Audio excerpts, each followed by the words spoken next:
About 2 weeks ago, I made a poll asking you guys if you wanted to see me cover the launch date of DarkTide to, finish this saga off as a nice little trilogy of sorts.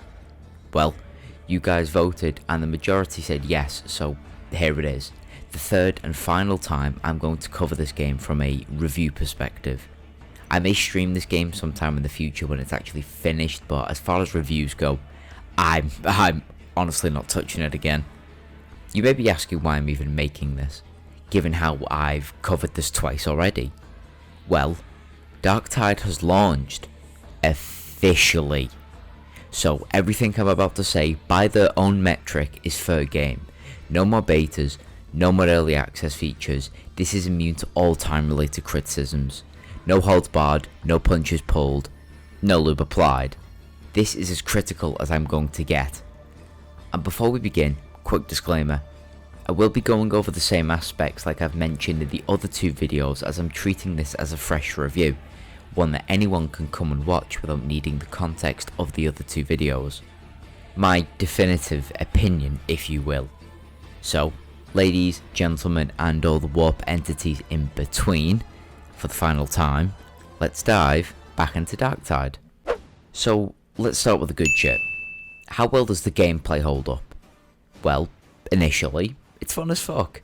Both veterans coming from Vermintide and fresh new recruits into the genre will find a gameplay formula that caters to our most primal human urge, to cave in the skull of something you don't like. Now, introduce many things you don't like, all running at you, at once, and that's a lot of primal urges to satiate. Now, this is all done through missions. All of the missions follow the same setup. You start at point A, you need to get to point B. In between point A and point B are hordes of basic bitch enemies, loads of special enemies that provide a challenge to teams, forcing them to either coordinate movement and resources or die, and every so often a boss enemy is unleashed to truly test how well you can maneuver and kill a large opponent without getting killed yourself. Very rarely can this be done solo, so again, work as a team or die. Also along the way are mission resources such as deployable health or ammo, on top of dedicated health sections as well, which you will need to share sparingly depending on what state your teammates are in.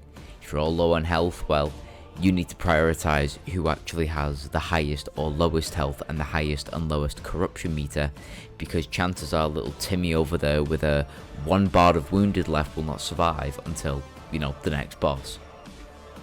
When you finally got to point B, there will be an objective such as killing a heretical leader, refilling vehicle ammunition, providing cover for support teams, etc. Upon completing said objective, most of the time you will make a dash to the exit point while being chased by more enemies, causing you, your friends, or randoms to start giggling nervously as you make the mad dash to the finish line. Doing this over a Discord call is an experience and I highly recommend it. Hearing grown men giggle and start panicking over the words "go go go" is better than finding an extra nugget in your Happy Meal. So, there you go. Basic gameplay loop. It's simple, it's definitely more challenging the higher the difficulty you play on, and ultimately, it's fun. Okay, so what about the weapons, the holy tools you wield to fight back the hordes of heretical filth? Well, it's here in the good shit section, so that should tell you everything. Melee weapons are meaty when used correctly, from blunt bashers such as the Ogryn's Mace and Zealot's Thunderhammer all the way down to the cutting edge of the Guardsman's Chainsword and the Psyker's Forceblade. Each crunch, slash, jib and bonk feels satisfying, and as if that wasn't enough, the game's ability to display the visceral gore accurately on screen makes each swing that much more immersive. Not to be ignored as well is the sheer amount of weapons on display here. The variety is honestly impressive, as there's maces, hammers, swords, chainswords, power swords, daggers, riot shields, and much more. Most of them with flavourful variations that add slight cosmetic alterations for the perfect weapon of choice. And this goes just as equally for the range weapons to boot. From bolt guns to las guns, to shotguns to psycho staffs, to even flamethrowers. But are they just as punchy like their melee counterparts? Well, you tell me. Say goodbye to your kneecaps. Not to mention as well, each weapon has a secondary action. Guns tend to have an alternate quick melee response to close-up enemies, while the melee weapons get some sort of boosted attack. Each one varies, mind you, so I encourage you to check them all out if you can. All these weapons can be bought through basic currency at the Morningstar Armory, which is on an hourly cycle. Plus, after a mission, there is a small chance you can earn a weapon. I don't know the rate at which this happens, but it's a free weapon, so just scrap it for cash if it ain't to your liking. The prices of said armaments aren't egregious enough to the point where it takes hours upon hours to invest in a new weapon, but it's not too easy either to the point where you can buy out the entire stock in one go. It's a decent level of grind for coins in my opinion. I will mention however that some weapons quickly become obsolete in favour of new ones. Like, don't get me wrong, the weapons are only as effective as the person who uses them, and you can still use early access weapons in the late game. But when you've got a choice between a standard shovel and a power sword that can cut better than a dew through foreskin, the choice is a no-brainer. And this also goes for ranged weaponry as well. For example, the standard Agrippina autogun is beat by the columnist braced autogun in every field. There quite literally is no practical reason to ever go back. Now, the actual ranged combat itself is worth mentioning, as DarkTide makes ranged engagements more centerpiece this time round given the shift in setting. Roughly about a 60% melee to 40% ranged ratio now. But didn't Vermintide have ranged combat? Well, yes. But it was very one-sided, with your characters hitting like fucking freight trains while enemy arrows just seem to bounce off of you. This time, however, Heretical Guardsmen can force you and your teammates into cover for risk of having your toughness meter reduced to atoms if you stay out in the open for too long, promoting a more cautious style of play in an otherwise rush-heavy kind of game. I mean, to be fair, this can still be achieved if you rush the Guardsmen, as they will be forced into melee combat should you get too close to them, which is a nice little detail, I will admit.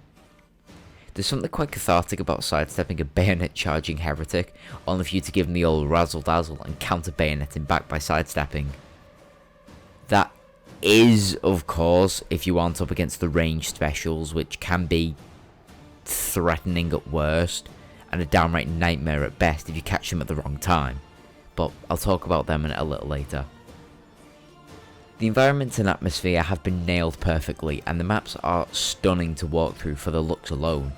Like, remember the first time you saw the giant space cathedral with the bell in Deathwing? Well, that feeling you get in droves with this game. Everything feels cramped and claustrophobic, while at the same time grandiose in scale, which is the perfect direction for a hive city such as Tertium. The lighting is either bright and harsh from the smelting facilities or dark and dim from the maintenance corridors you have to trawl through. Each area is crafted amazingly, not to mention the fact that we have 8 maps to play in with modular changes from time to time, couple that with mission multipliers that can affect enemy spawn rates and even lighting conditions. It certainly makes for lots of replayability, even if sightseeing is all you want to do. Although, talking about future wants for content in a launch review is a bit pointless, it does let me mention that we could be graced with even more locations to purge heretics in, as hive cities are known for the multitude of locations, of which you, as an Imperial citizen, could explore. Fashok certainly have the scaffolding of potential fully fledged adventures at their fingertips here.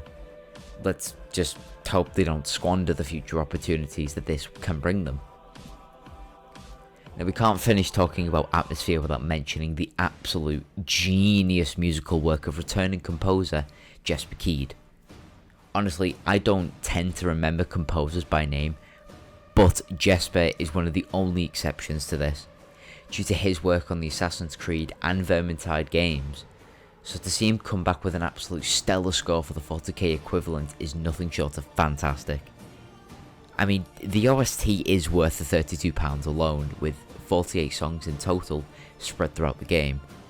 The full song list has been uploaded to YouTube, and if you haven't heard it already, I highly recommend you give it a listen. My personal favourite is the Imperium mix of Disposal Unit. The chanting and the constant ferocity is just bellissimo. With everything from angelic choirs in the upper hives to the scraping of strings as the pestilent crawls at your feet, you are guaranteed to find a favourite in no time at all. Next up is the element of customization you are afforded to make your own characters. With 5 slots in total to fill your heart's desire for the ragtag roster of rejects you wish to reap the rotting renegades relentlessly with, it goes beyond the basic choices of classes, facial features, and side differences as well.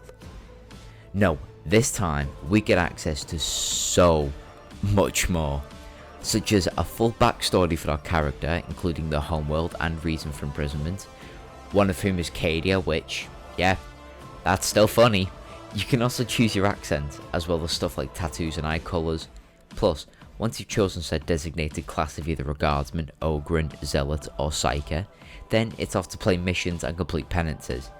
If you're lucky enough to meet these certain requirements, then your character will complete the penance and be afforded increasing amounts of sheer imperial drip, so that you can slay heretics in holy style.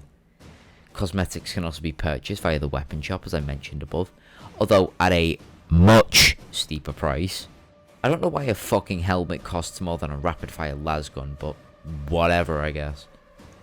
Also, let's say you notice a mistake on your character that you didn't intend. Let's say you didn't get that right shade of hair on your guy, or the scars are in the wrong place. Well, Fatshark managed to add a quote-unquote barber section, which allows you to reshape and remodel your little reject to your heart's content, which is a nice quality of life change, all things considered. Your character can actually get very modular with how they want to spice themselves up too, with a slot for a helmet, chest piece, pants and back item as well. Oh, and I should mention as well that frames are back, along with insignias, which are neat little symbols next to your profile to show off certain feats to your teammates. And should you want to stand out in the end mission screen, well then you can equip different stances once unlocked, increasing your individualism even more. Customization doesn't stop there. Weapons can also be kitted out with charms and colour schemes to boot. Some schemes just change the paint job, while others like the chainsword scheme change the overall design, which is a nice touch to feel unique in a universe which heavily discourages it. Not only that, but your character can equip these little trinkets called curios, which act as stat buffs to your character. At a certain level though, which I think is level 26 maybe, you can equip up to 3 of them and can make your character massively broken by speccing into pure health or toughness. You may think this is too powerful, but play difficulty missions 4 and 5 and you'll quickly find these are bare bones requirements to even survive the mission. I suppose the last thing I can talk about praise wise are the enemies themselves, because, well, they are what you'll be staring at and killing in order to win missions. Plus, they have to actually bring some level of spice to the table, otherwise gameplay wouldn't be as fun if there was no variation. Well, I am happy to report that this is one of the aspects that outshines even Vermintide. Now, the setup is the same, largely, with the enemies being put into 1 of 4 groups. Horde enemies, which is the ridiculously easy cannon fodder. Elite, which are just strong versions of the basic bitch counterparts. Special enemies who have some extraordinary ability that fucks with your team if not dealt with. And boss enemies which boast massive health pools as well as unmatched ferocity, like a walking tank pretty much. Now, DarkTide still has these 4 categories, however they include a few new enemy types such as the standard sacrificial bomb boy like you see in other horde based shooters, Allahu Akbar. the sniper, Peekaboo! 2 types of heavy range support, Kaboom! several types of tank enemies, as well as the boss enemy you really don't want to piss off, that being the demon host. Oh, fuck. Your little pussy belongs to me. The Beast and Urkel and Plague Ogre are manageable, yeah, but the demon host is a bad time all around. DarkTide also has a lot more armoured enemies as well, making the armour penetration value of your weapons play a bigger role here, and pushes you to not just go with horde killing weapons. You know, in case this happens to you.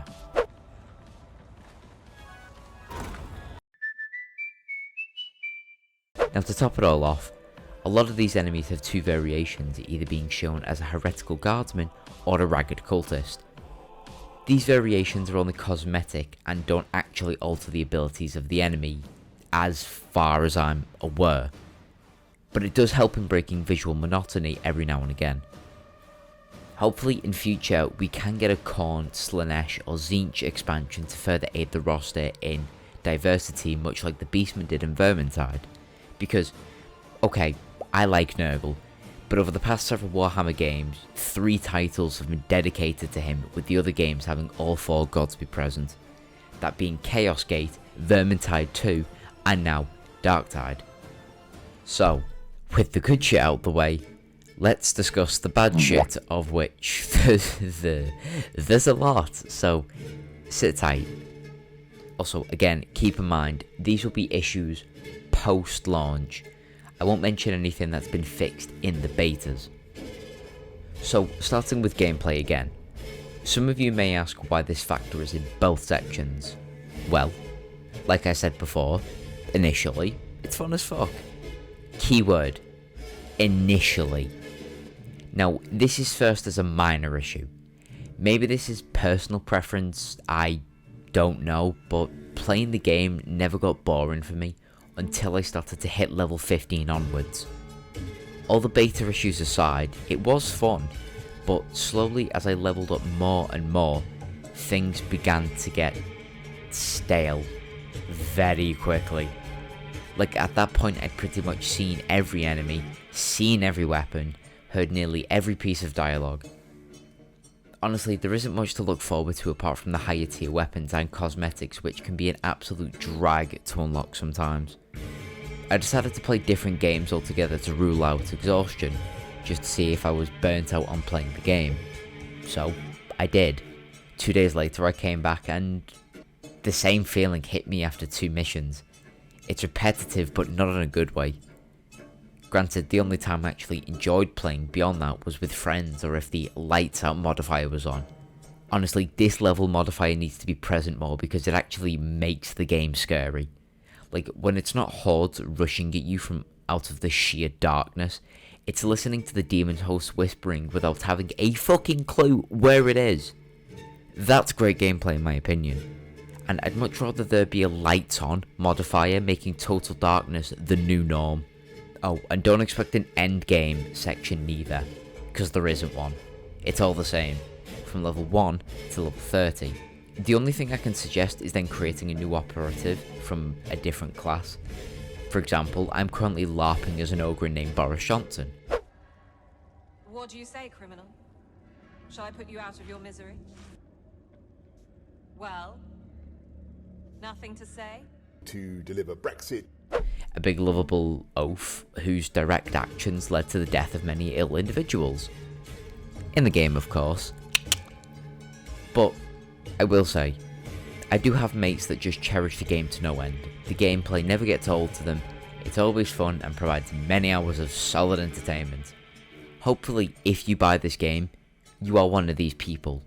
I'm not trying to take away anyone's justification or power to enjoy DarkTide. Getting joy out of something is always a good thing, even if my experience with said thing is different.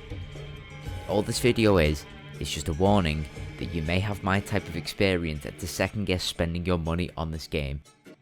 Now, one thing I want to touch upon are the technical bugs, of which there has been many.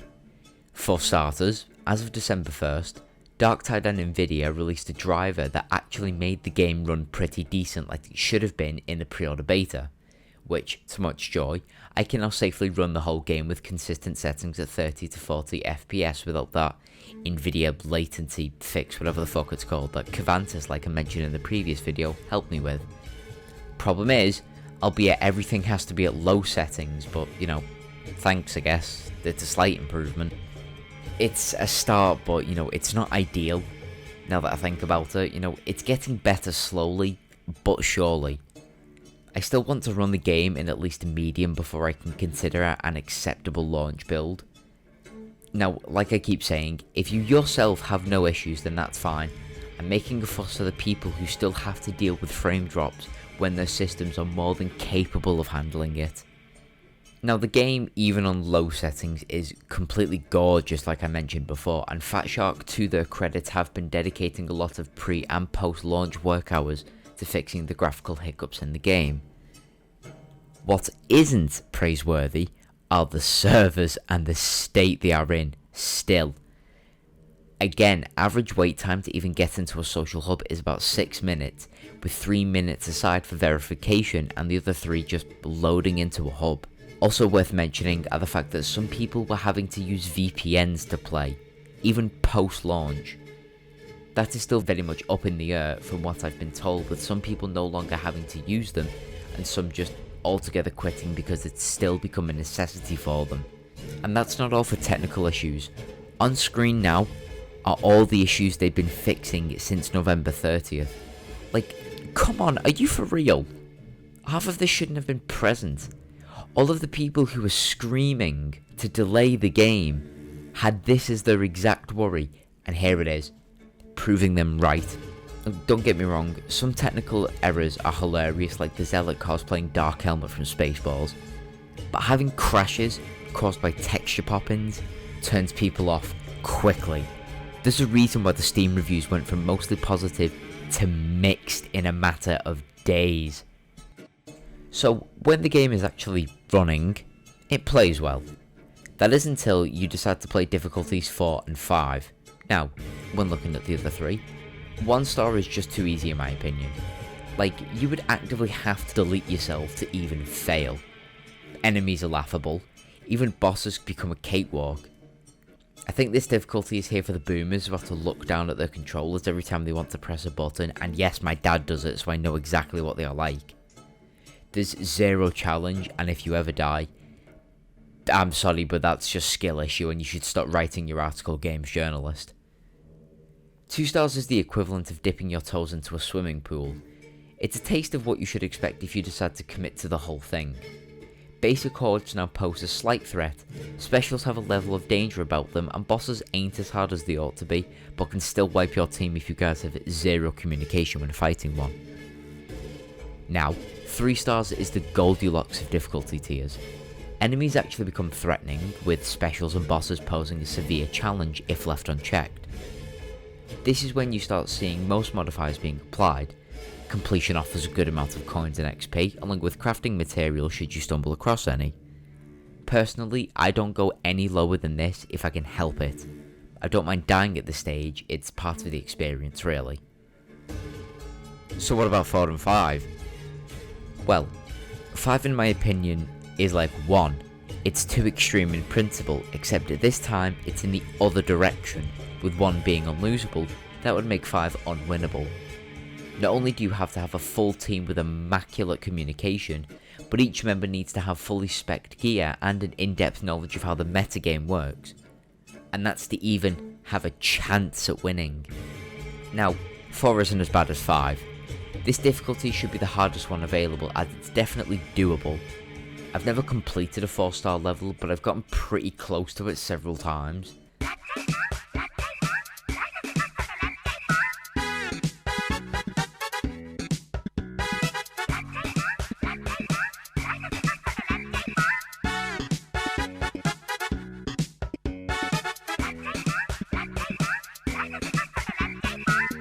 It's not for the faint of heart either. For example, just watch the following gameplay I caught on a 4-star mission. So, after killing a Reaper and my teammate killing a Dread Gunner, a Beast of Nurgle appears out of nowhere, followed by another Dread Gunner, who is then joined by 2 more Reapers, as well as another Dread Gunner, all while the Beast of Nurgle is still active. All in the span of 3 minutes. That's at 4. Now can you imagine 5-star difficulty? Well, I don't have to, and neither do you, as I recorded some footage for that as well, and it perfectly replicates just what I mean. You see, in the first several minutes of a mission, we encountered not 1, not 2, not 3, not 4, not 5, but 6 Ogrins. 6. In the first few minutes. To which the game thought it would be an absolutely good idea to then clap us with a horde and 2 muties back to back. And this was nowhere near the end. This wasn't even like anywhere even near the middle of the mission. Now, some of you may be thinking that the description for the 4-star difficulty sounded worse. Well, at first it does seem like that, but keep in mind we killed the Ogrons while they were mid-climbing. If they were chasing us, all 6 would have been a nightmare to deal with, especially the Crushers, who are the most heavily armoured special in the game, and there was 3 of them. The other 3 were the obvious Bulwarks, who are slightly armoured, but still armoured nonetheless. Now, take that all into consideration, and add the fact that all the enemies have buffed health and attack power, like standard across the board. Do you see my point now? Listen, I like it rough, but not like this, and I don't think Ogrons can grasp what a safe word is, let alone pronounce it now that I think about it. So, as I've been writing this review, something came to mind, which at first confused me. As I was writing off basic factors, to critique a game on, listing them off one by one, the word story passed my lips. Now, I can genuinely dismiss this point if a game has no intention of expanding its contextual background, nor if said background bears any weight on the gameplay itself.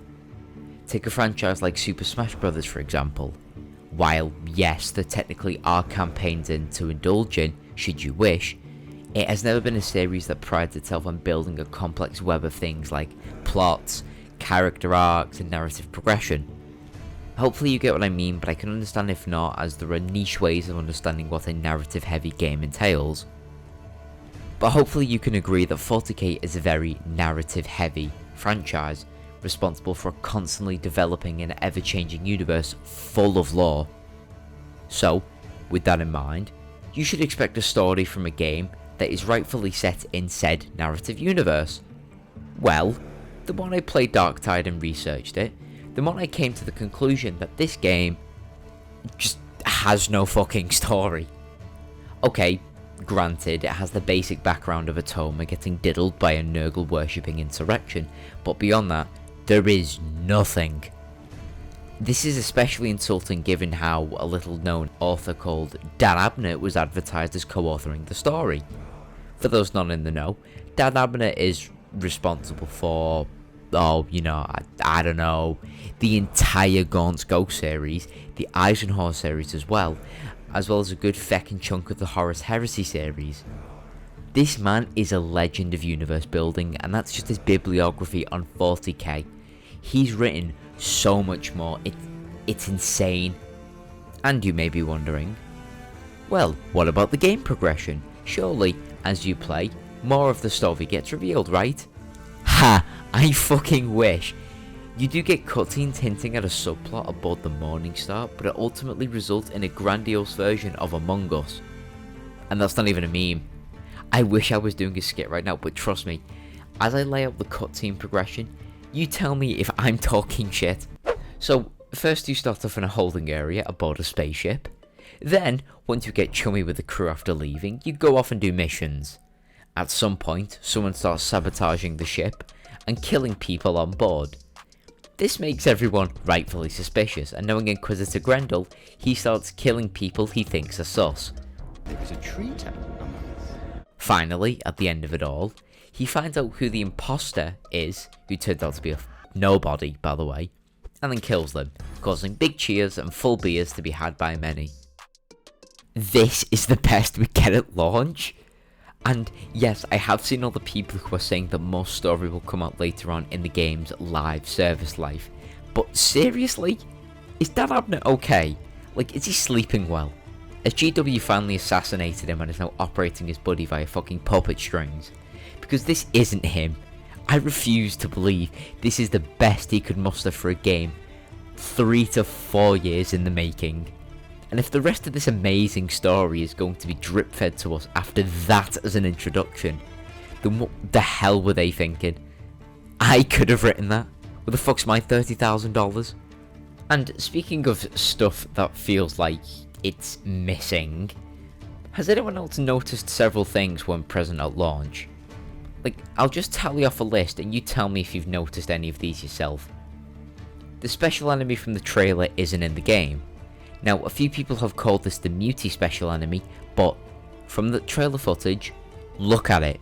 There's no, this isn't some slight variation, like a poxwalker with 2 horns instead of 1. This bitch has tentacles and a jagged toothed mouth.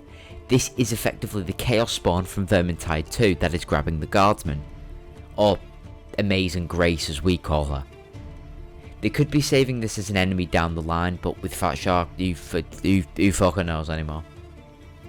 The Ogren's Shot Club is only getting implemented now, 8 days since launch. The text may say that they wanted to add weapons at launch. Well, why show a trailer that came before effectively the pre-order beta with one of the weapons in the trailer, but then only release the weapon after launch instead of at launch? Makes you think. As part of the same update as the Shot Club, private play is only getting added now. A live service multiplayer game is only just getting private lobbies.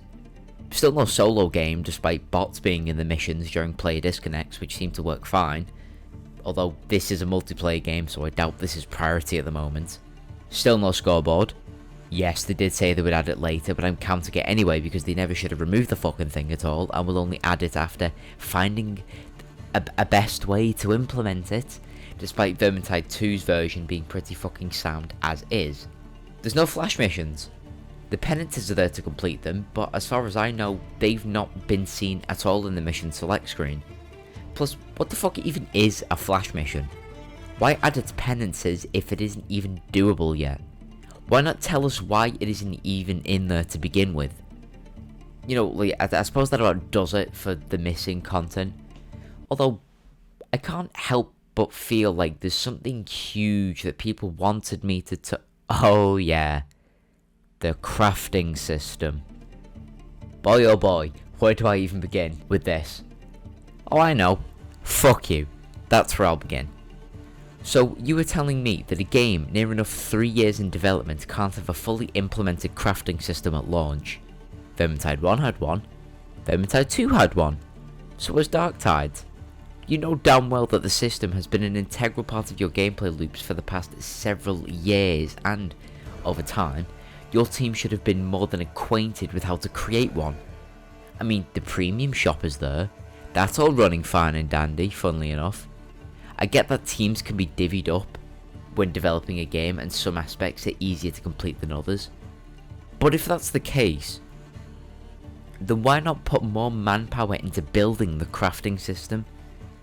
This idea that more hands mar the mud, meaning more people could equal more disruption, is bullshit given the context that it's a game development for an experienced studio.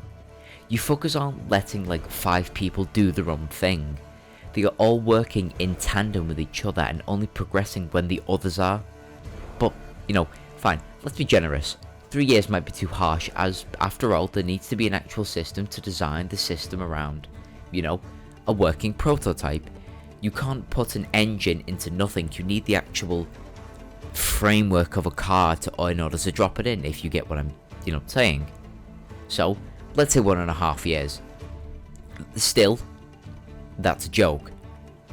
Maybe the reason it's not ready and being developed piecemeal is that you guys ran into so many bugs that crafting went on the back burner and the premium shop had to be prioritized due to, I don't know, hurdy-gurdy Swedish law.